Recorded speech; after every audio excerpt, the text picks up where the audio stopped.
할렐루야. 2023년 첫 수요 기도에 참여한 여러분 환영하며 축복합니다. 오늘도 말씀의 은혜 받고 기도의 능력이 더하는 시간이 될 수 있길 바랍니다. 오늘 우리에게 주시는 하나님 말씀은 사무엘상 1장 9절에서 18절까지 말씀입니다. 하나님의 말씀을 경청하시기 바랍니다. 그들이 실로에서 먹고 마신 후에 한나가 일어나니 그때의 제사장 엘리는 여호와의 전 문설주 곁 의자에 앉아 있었더라. 한나가 마음이 괴로워서 여호와께 기도하고 통곡하며 서원하여 이르되, 만군의 여호와여, 만일 주의 여종의 고통을 돌보시고 나를 기억하사 주의 여종을 잊지 아니하시고 주의 여종에게 아들을 주시면 내가 그의 평생의 그를 여호와께 드리고 삭도를 그의 머리에 대지 아니하겠나이다. 그가 여호와 앞에 오래 기도하는 동안에 엘리가 그의 입을 주목한즉 한나가 속으로 말하며 입술만 움직이고 음성은 들리지 아니하므로 엘리는 그가 취한 줄로 생각한지라. 엘리가 그에게 이르되 내가 언제까지 취하여 있겠느냐, 포도주를 끊으라 하니 한나가 대답하여 이르되 내 주여 그렇지 아니하니이다. 나는 마음이 슬픈 여자라 포도주나 독주를 마신 것이 아니요 여호와 앞에 내 심정을 통한 것뿐이오니 당신의 여종을 악한 여자로 여기지 마옵소서. 내가 지금까지 말한 것은 나의 원통함과 격분됨이 많기 때문이니이다 하는지라. 엘리가 대답하여 이르되 평안히 가라. 이스라엘의 하나님이 내가 기도하여 구한 것을 허락하시기를 원하노라 하니 이르되 당신의 여종이 당신께 은혜 입기를 원하나이다 하고 가서 먹고 얼굴에 다시는 근심빛이 없더라. 아멘. 네, 오늘부터 이제 사무엘상 말씀을 함께 읽어가면서 말씀의 은혜 받고 또 기도 제목을 찾아 함께 기도하는 시간을 가지고자 합니다. 오늘 본문의 말씀은 이제 사무엘이 왜 태어났는지 그 배경을 설명하는 내용인데요. 1절에 보면 우선 가정적인 배경이 나오죠. 그 집안은 다 레위 족속 사람들이었습니다. 또 2절 이하에 보면 엘가나에게는 2명의 아내가 있었죠. 한나와 브닌나입니다. 본처인 한나가 아이를 낳지 못하자 브닌나를 첩으로 들여 아이를 낳게 했는데 브닌나가 아이를 갖게 되면서 한나를 너무 많이 괴롭혔습니다. 그때 그럼에도 불구하고 엘가나는 한나를 더 사랑했죠. 그래서 제사를 드릴 때에 제사의 분깃을 브닌나보다 갑절로 더 줄 정도로 티나게 사랑을 표현했죠. 그러니 브닌나는 더 질투가 나고 그럴수록 한나를 더 괴롭혔죠. 얼마나 괴롭힘이 심했던지 한나가 그만 식음을 전폐할 지경에까지 이르게 되었습니다. 이런 상황에서 한나가 기도했고 간절히 기도해서 낳은 아들이 바로 사무엘이었죠. 그리고 그 사무엘이 한나의 인생을 드디어 어둠을 밝히는 빛이 되었고 그녀의 절망을 희망으로 만드는 존재가 되었습니다. 한편 이스라엘 나라 전체의 영적인 상황도 영적 어둠과 영적 절망 가운데 있었죠. 당시는 예루살렘 성전이 세워지기 이전이었기 때문에 실로에 있는 산당이 성전의 역할을 감당했습니다. 이 산당에서 엘리 제사장이 이제 대제사장 역할을 하면서 전체 이스라엘의 영성을 책임지고 있었죠. 그리고 그의 두 아들 홈니와 비느하스가 제사장으로서 아버지를 돕고 있었습니다. 그런데 엘리는 자식들을 믿음으로 키우지 못했어요. 2장으로 넘어가서 2장 12절에 보시면 이 홈니와 비느하스의 두 아들은 아주 행실이 나빴고 여호와를 알지 못하는 자들이라 그랬습니다. 제사장으로서 하나님을 섬기는 제사의 일을 하면서도 여호와 하나님이 누군지를 모르니 하나님을 두려워하지도 않고 죄를 범하게 된 것이죠. 그래서 자꾸 이제 이후에 2장, 3장, 4장 읽어가 보면 이들이 어떤 죄를 범했느냐. 아직 제사를 드리지도 않은 음식을 자신들이 먹고 성전에서 음란한 행위를 하게 되고 그래서 결국 두 아들이 전쟁터에 나갔다가 한날 한시에 죽음을 당하게 될 것입니다. 이때 이들이 전쟁에 나갈 때 이스라엘의 사기를 위해서 여호와의 언약궤를 가지고 나갔는데 이 언약궤를 적에게 그만 뺏기는 일이 일어났죠. 이스라엘 전체가 영적 위기에 빠져버린 것입니다. 이 이야기를 후방에 있던 엘리 제사장이 듣고 두 아들이 전사했고 또 언약궤는 빼앗겼다 하는 소식을 듣자마자 의자에 앉아 있다가 그만 넘어져서 목이 부러져 즉사하고 말았습니다. 이처럼 이스라엘의 영적인 상황은 대단히 영적 어둠과 영적 절망 가운데 있었죠. 한나는 자신의 불임과 또 자신이 개인적으로 당하는 괴로움으로 인해 마음의 절망, 마음의 어둠 속에서 식음을 전폐하고 하나님께 기도를 드렸어요. 그런데 놀랍게도 하나님께서는 그녀의 기도를 들으시고 응답해 주셔서 그 기도를 통해 태어난 사무엘을 통해 이스라엘의 영적 어둠을 제거하시고 영적인 절망을 희망으로 바꾸는 인물로 사용해 주셨습니다. 넓게 보면 하나님께서는 한나의 기도를 통해 이스라엘의 영적 위기를 돌파해 나가고 계셨던 것입니다. 여러분, 한나라는 여인이 온 나라의 영적 상황이 어떤지 알 턱이 있겠습니까? 지금 시대적으로 얼마나 위기 속에 있고 영적으로 얼마나 어려운지 알 턱이 없죠. 그저 그녀가 한 일은 자신의 문제를 가지고 하나님 앞에 간절히 기도했을 뿐이에요. 그랬더니 사무엘을 통해 자신의 있는 영적 어둠이 사라지고 자신의 영적 절망이 사라졌고, 그리고 그 사무엘을 통해 이스라엘의 영적 어둠과 이스라엘의 절망을 제거하는 놀라운 역사가 일어나게 된 것이죠. 이게 한나에게만 일어날 수 있겠습니까? 그렇지 않습니다. 오늘 우리에게도 똑같은 일이 얼마든지 일어날 수 있습니다. 혹 여러분 가운데 한나처럼 괴로움을 당하고 어려움이 있고 그래서 너무너무 고통스러워서 도저히 밥도 안 넘어가고 식음을 전폐해야 될 정도로 큰 어려움에 빠진 분들이 계시지는 않습니까? 이처럼 억울하고 원통하고 괴로울 때 많은 사람들은 아이고 기도도 안 나온다 그렇습니다. 그러나 우리가 그 순간 기도하면 하나님께서는 우리의 기도를 통해 하나님의 놀라운 일들을 이루십니다. 에베소서 2장 20절에 우리가 구하거나 생각하는 모든 것에 더 넘치도록 능히 하실 분이 우리 하나님이시다라고 고백하며 찬양하고 있습니다. 우리가 구하거나 생각하는 것은 그냥 이기적인 것입니다.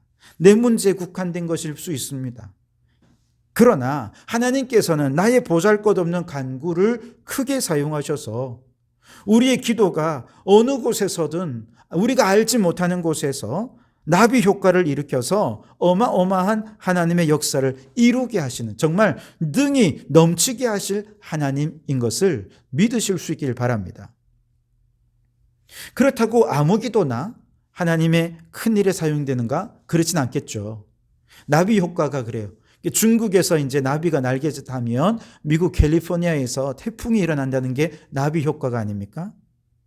그런데 중국에는 얼마나 많은 나비들이 있겠습니까? 수천, 수만, 수백만의 나비들이 있을 텐데 그 수많은 나비들의 날갯짓이 다 태풍을 일으키는 초기 조건이 되느냐? 그렇지 않다는 거예요. 수많은 날갯짓 가운데 태풍을 일으키는 초기 조건이 되는 날갯짓은 따로 있다는 거죠. 우리의 기도도 마찬가지입니다.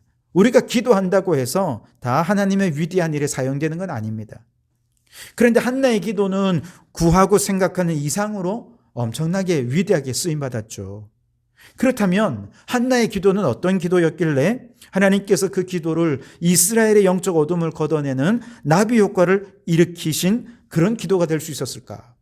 그 나비 효과를 일으킬 기도의 어떤 초기 조건은 도대체 어떤 것이었을까? 우리가 발견하고 우리의 기도에 적용해 본다면 우리의 기도도 하나님께서 더러 크게 사용해 주실 줄 믿습니다. 우선 첫째로 한나의 기도는 부르짖는 기도였습니다. 10절 말씀에 한나는 마음이 괴로워서 통곡하며 기도했다 그랬습니다. 통곡했다는 것, 부르짖어 기도했다는 것이죠. 부르짖는 기도는 하나님이 기도의 응답이 약속이 되어 있는 기도입니다. 시편 77편 1절에 내가 내 음성으로 하나님께 부르짖으리니 하나님께 내 음성으로 부르짖으면 내게 귀를 기울이시리로다 라고 말씀하십니다. 하나님께 부르짖어 기도하면 하나님 들으시고 응답해 주신다. 이거 약속이 있다는 것입니다. 그 약속을 붙잡고 기도한다는 것이죠. 이 부르짖는 기도에 가장 탁월했던 사람이 모세였던 것 같습니다. 출애굽기 14장에 보면 홍해가 가로막혀 있고 뒤에는 애국 군대가 쫓아오고 있을 때 모세가 하나님께 부르짖어 기도했습니다. 그러자 하나님께서 그 기도를 들으시고 이렇게 말씀하십니다. 여호와께서 모세에게 이르시되 너는 어찌하여 내게 부르짖느냐? 이스라엘 자손에게 명령하여 앞으로 나아가게 하고, 그렇게 말씀하시죠. 그러니까 모세가 얼마나 간절하게 부르짖어 기도했으면 하나님께서는 이제 그만 좀 부르짖어라, 이제 됐다 알았으니까 이제 이 백성에게 명해서 홍해로 앞으로 전진해 나아가라, 그렇게 명령해라 라고 말씀하시는 것입니다. 출애굽기 15장에 들어오면 모세가 이 백성들을 이끌고 광야에 들어섰을 때 사흘 동안 물 한 모금 마시지 못한 채 마라에 도착하게 됩니다. 마침 오아시스가 있어 마셔보니 쓴물이라 먹을 수가 없는 것입니다. 다들 모세를 원망합니다. 그러자 이번에도 모세가 하나님께 부르짖어 기도합니다. 모세가 여호와께 부르짖었더니 여호와께서 그에게 한 나무를 가리키시니 라고 말씀하십니다. 즉 모세가 부르짖어 기도하니 하나님께서 순물을 단물로 바꾸시는 기적을 보여주셨다는 것이죠. 그 밖에도 모세는 무리바에서 물이 없을 때 부르짖어 기도하니 반석에서 물이 나왔고요. 다베라에서는 백성들이 모세에게 막 원망할 때 하나님의 진노의 불을 내리셔서 진영에 막 불이 났을 때 모세가 부르짖어 기도하니 그 불이 꺼지는 그런 일들도 있었습니다. 모세를 비난해서 문둥병이 들었던 아론과 미리암을 위해 모세가 부르짖어 기도했을 때 문둥병이 고침받는 역사도 일어났습니다. 모세는 부르짖어 기도하는 대표적인 인물이었습니다. 성경에 보면 사사시대의 사사들도 거의 대부분 부르짖어 기도했습니다. 삼손도 부르짖어 기도했고 마지막 사사였던 사무엘도 기도의 사람이었습니다. 그리고 느헤미야, 에스더, 다윗 모두 부르짖어 기도하면서 나라를 위기에서 구하고 환난 중에서 구원받은 경험이 있는 사람들이었습니다. 예레미야 33장 3절에는 너는 내게 부르짖으라 내가 네게 응답하겠고 내가 알지 못하는 크고 은밀한 일을 내게 보이리라고 말씀해 주셨습니다. 여러분, 부르짖는 기도는 응답이 약속되어 있는 기도입니다. 부르짖는 기도가 하나님께 크게 쓰임받는 기도의 초기 조건이었던 것이죠. 그러니 여러분, 오늘 이 밤 한나처럼 우리도 통곡하며 부르짖는 기도로 우리 성도들 모두가 기도에 응답받을 뿐만 아니라 그 응답이 나비 효과를 일으켜서 하나님의 더 크고 위대한 역사를 위해 쓰임받는 기도가 되실 수 있길 바랍니다. 두 번째 한나의 기도는 서원 기도였습니다. 11절을 보시면 서원하여 이르되 만군의 여호와여 만일 주의 여종의 고통을 돌보시고 나를 기억하사 주의 여종을 잊지 아니하시고 주의 여종에게 아들을 주시면 내가 그의 평생의 그를 여호와께 드리고 삭도를 그의 머리에 대지 아니하겠나이다. 그렇게 말씀하십니다. 여기서 한나는 서원하여 기도했다고 했죠. 서원하는 기도란 맹세하는 기도입니다. 내가 주님 앞에 이렇게 하겠습니다. 맹세하는 것이죠. 그렇다고 해서 단순히 의지적인 결단의 기도는 아니고요. 자신을 기억할 뿐만 아니라 잊지 말아달라는 정말 간절함, 절박함 속에서 하나님께만 온전히 의지하며 매달리는 기도가 서원 기도이기도 합니다. 이와 같은 절박함 속에서 하나님께 서원 기도를 드리고 그 기도의 힘으로 인생의 고난과 환난을 넘어서면 그 믿음이 한 단계 업그레이드 되는, 이것이 바로 서원 기도인 것이죠. 그러나 서원 기도는 하나님과 거래하는 기도와는 다릅니다. 하나님과 거래하려는 듯 기도하는 잘못된 기도는 하나님께서 이만큼 복을 주시면 나도 하나님을 위해 이만큼 헌신하겠습니다 라고 하는 생각입니다. 이러한 기도의 함정은 하나님께 받은 은혜는 내가 얼마든지 갚을 수 있고 그 은혜를 갚고 나면 나는 하나님께 빚진 게 없기 때문에 다시는 하나님을 찾지 않아도 된다라고 하는 전제가 그 속에 깔려 있는 것이죠. 반면에 서원 기도는 하나님의 영광을 위해서 자신을 부정하는 엄격한 절제 생활을 약속하는 것이고 심지어 자신의 생명까지도 하나님께 바치겠다는 정말 전 생애를 건 헌신의 기도가 서원 기도입니다. 그렇기 때문에 이 서원 기도는 함부로 해서는 안 되는 것입니다.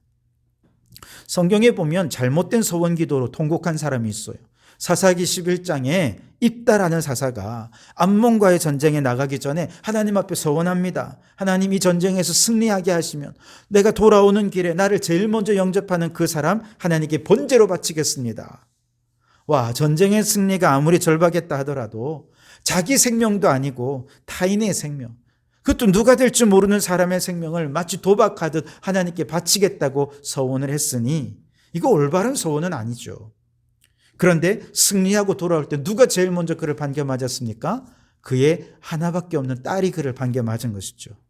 결국 그는 자신의 서원으로 인해 딸을 잃게 되었습니다. 반면에 야곱 같은 사람은 서원 기도로 하나님께 큰 복을 받은 사람입니다. 그가 장자의 축복을 빼앗은 이후에 형을 피해 하란으로 도망갈 때 베델에서 하룻밤을 자게 되죠. 꿈에 천국까지 다다르는 사닥다리에 천사가 오르락 내리락 하는 모습을 보고 하나님도 이곳에 계시구나 깨닫고 깨어나자마자 돌베개를 제단 삼아 하나님께 예배를 드리며 서원 기도를 드립니다. 세 가지를 서원하는데 첫째는 여호와께서 나의 하나님이 되실 것입니다. 이제는 아브라함의 하나님이 아니고 이삭의 하나님이 아니고 야곱의 하나님, 그 하나님이 나의 하나님이 될 것입니다 라고 하나님을 온전히 섬기겠다고 결단한 것이죠. 그리고 두 번째는 지금 기둥으로 세운 이 돌이 하나님의 전이 될 것입니다. 즉 나는 이제 평생 하나님을 예배자로 살면서 바로 이 자리에 성전을 세울 것입니다 라고 소원을 한 것이죠. 이 서원은 20년이 지난 후에 자기가 돌을 세웠던 베델에 와서 다시 단을 쌓고 예배를 드림으로써 1차적으로 이루어졌고, 후대의 솔로몬이 바로 그 자리에 예루살렘 성전을 건축하면서 기도가 응답이 되었습니다. 세 번째 그가 서원한 건 11조를 드리겠다는 것입니다. 11조를 드린다는 건 단순히 돈을 하나님께 드린다는 의미가 아니죠.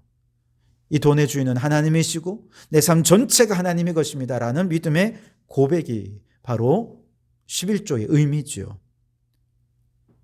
다시 말해서 야곱은 자신의 온 삶을 하나님께 서원하여 결단으로 드린 것입니다. 근데 서원 기도는 복을 받을 수 있는 기도일 수 있지만 자칫 잘못하면 위험한 기도가 될 수 있어요. 그래서 우리는 함부로 서원해서는 안 됩니다. 또한 그러나 때로 서원 기도로 인생의 절박한 위기를 피하지 말고 돌파하는 과감한 도전도 필요할 때가 있습니다. 이때 하나님과 거래하려 하지 말고 진지하고 신중하게 자신의 전 삶을 하나님께 바치기로 결단하며 서원한다면 바로 그 기도가 축복의 나비 효과를 일으키는 초기 조건이 되어 나의 기도로 이웃을 살리고 나의 기도로 나라를 살리고 나의 기도로 하나님의 나라를 세워가는 하나님께 쓰임받는 기도가 되어질 줄 믿습니다. 셋째로 한나의 기도는 영으로 드리는 기도였습니다. 13절에 보시면 한나가 속으로 말하며 입술만 움직이고 음성은 들리지 아니하므로 엘리는 그가 취한 줄로 생각한지라 그렇게 말씀하시죠. 그러니까 처음에 부르짖는 기도로 통곡하며 하나님께 기도했던 한나는 어느덧 하나님께 영으로 더 깊은 영으로 드리는 기도의 깊이 속으로 들어가 있었던 것이죠. 입술은 움직이는데 음성이 들리지 않으며 기도를 하는데 이 모습을 엘리 제사장이 보고 포도주 너무 많이 마셨다. 이제 좀 그만 마셔라. 술 취한 것으로 오해할 정도였습니다. 여러분, 우리의 기도가 영의 기도가 되길 바랍니다. 우리가 육의 일을 하려면 육의 힘, 즉 체력이 있어야 되죠. 혼의 일을 하려면 지력, 정신력이 필요합니다. 같은 원리로 우리가 영의 일을 하고 영의 기도를 드리려면 영적인 힘이 필요합니다. 그런데 사람들이 영의 기도를 드리지 못하는 이유는 영적인 것에 무관심해서 영적인 것에 힘을 얻지 못하기 때문에 그렇습니다. 그러나 영적인 것에 관심을 갖고 영적인 것에 민감하게 반응하게 되면 우리는 주님께 영적인 힘을 얻어서 영의 기도를 하고 영의 열매를 맺게 될 것입니다. 고린도전서 14장 14절 15절 말씀에 보면 영의 기도가 있고 마음의 기도가 있다 그랬습니다. 마음으로 기도하면 마음의 열매가 맺고 마음으로 찬미를 하게 되고요. 영으로 기도하면 영의 열매를 맺고 영으로 찬미하게 되는데 이와 같이 영적인 기도의 대표적인 것이 바로 방언 기도라고 말씀하십니다. 대부분의 성도들의 기도는 마음의 소원을 하나님께 아뢰는 마음의 기도입니다. 마음의 기도는 혼을 민감하게 하죠. 그러나 영으로 기도하면 영이 민감해지고 영의 인도함을 받게 됩니다. 특별히 방언으로 기도할 때 영이 열리고 영적인 기도를 드리게 되니 여러분 방언 기도에 힘쓰시기 바랍니다. 물론 방언 기도가 아니라 해도 얼마든지 영이 열리는 기도는 드릴 수 있습니다. 중요한 것은 영적인 것을 사모하는가 하는 것입니다. 엘리야 선지자가 병거를 타고 하늘에 올라가기 직전에 엘리사에게 나에게 한 가지를 구해라 라고 얘기하자 엘리사는 다른 것 구하지 않았습니다. 당신이 성령이 하시는 역사가 갑절이나 내게 있게 하소서라고 구했습니다. 옛날 성경에는 갑절의 영감을 구했다 이렇게 기록되었죠. 갑절의 영감이라고 하는 것은 어떤 기적을 일으키는 능력을 말하는 게 아니에요. 영적인 예민함을 갖게 되었다는 걸 의미하는 것입니다. 그 영적인 예민함으로 하나님과 교제하고 영적인 예민함으로 하나님의 뜻을 분별하고 영적인 예민함으로 하나님의 일하심을 바라보고 하나님의 능력을 행하는 자가 될 수 있었던 것이죠. 오늘 한나의 기도는 영의 기도였습니다. 영적인 예민함으로 기도하면서 하나님 앞에 자신의 원통한 심정과 격분된 심정을 온전히 토해내고 하나님의 뜻을 분별하는 데에도 예민했습니다. 그래서 엘리 제사장이 이제 대화 끝에 이 한나에게 이렇게 얘기하죠. 평안히 가라. 이스라엘의 하나님이 내가 기도하여 구한 것을 허락하시기를 원하노라. 그렇게 이야기할 때 비록 엘리 제사장이 영적으로 지금 많이 둔감해져서 기도하는 영으로 기도하는 여인을 술 취했다고 오해했음에도 불구하고 엘리 제사장의 이 기원이 하나님의 음성이라 한나는 그렇게 깨달아졌습니다. 영적인 예민함으로 분별했습니다. 이게 믿어지니까 그 다음에 마음에 평안이 찾아오는데요. 18절에 보면 가서 먹고 얼굴에 다시는 근심빛이 없었다라고 말씀하십니다. 아무리 대제사장의 기원이지만 어떻게 그의 한마디에 마음의 평안이 오고 근심빛이 사라질 수 있겠습니까? 그것은 영적으로 예민했던 한나가 그 음성을 하나님의 음성으로 분별하고 믿었기에 가능한 일이었다는 거죠. 그러니 여러분, 수많은 기도 중에 하나님 나라의 더 크고 위대한 일을 위해 쓰임받는 기도의 초기 조건은 바로 영적인 기도라는 걸 잊지 마시기 바랍니다. 오늘 이 밤 우리 하나님 앞에 갑절의 영감을 달라고 영적인 예민함을 달라고 함께 기도할 수 있길 바랍니다. 영으로 기도하고 영으로 하나님과 교제해서 기도 후에 우리의 얼굴의 근심빛이 사라지고 하나님의 능력을 행하는 자로서 세워질 수 있게 되기를 바랍니다. 여러분, 한나의 기도는 지극히 개인적인 기도였지만 놀랍게도 온 이스라엘의 영적을 어둠을 걷어내고 이스라엘의 영적인 불임을 치유하고 영적인 절망을 희망으로 바꾸는 기도로 쓰임받는 기도였습니다. 마치 나비 효과처럼 작고 보잘것없는 그녀의 기도가 이스라엘의 미래를 위해 귀하게 쓰임받게 되었다는 것이죠. 마찬가지로 오늘 우리가 드리는 기도는 무척 개인적인 기도이고 보잘것없는 믿음으로 드리는 기도일 수 있지만 그럼에도 불구하고 우리의 기도가 한나처럼 이 민족과 세계의 영적 어둠과 불임의 문제를 해결하고 생명 가득한 하나님 나라를 세우는 데 쓰임받을 수 있기를 바랍니다. 이를 위해 우리의 기도는 부르짖는 간절한 기도이어야 합니다. 서원하여 기도하는 기도이어야 합니다. 물론 함부로 서원해서는 안 되겠습니다만 하나님이 마음 주시면 서원하여 기도하십시오. 그리고 셋째, 영으로 기도하십시오. 한나처럼 이렇게 부르짖어 기도하고 서원하여 기도하고 영으로 기도하면 하나님께서 우리 성도들의 기도를 들어주시고 하늘의 문을 열고 응답받는 놀라운 축복이 우리에게 있게 되어질 줄 믿습니다. 여러분 모두가 다 그렇게 하나님께 귀하게 쓰임받는 기도의 용사들이 되시기를 주님의 이름으로 축원합니다. 기도하겠습니다. 하나님, 다시금 기도할 수 있게 해주시니 감사합니다. 기도를 회복하게 도와주시고 기도의 능력을 회복하는 저희들 되게 해주옵소서.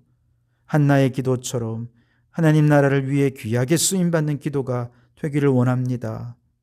부르짖어 기도하게 하시고 소원하며 기도하게 하시고 영으로 기도하게 해주셔서 하나님 나라를 위해 또 우리의 기도가 필요한 곳에 꼭 필요하게 쓰임받는 저희들의 기도가 되게 해 주시옵소서. 예수님 이름으로 기도하옵나이다. 아멘.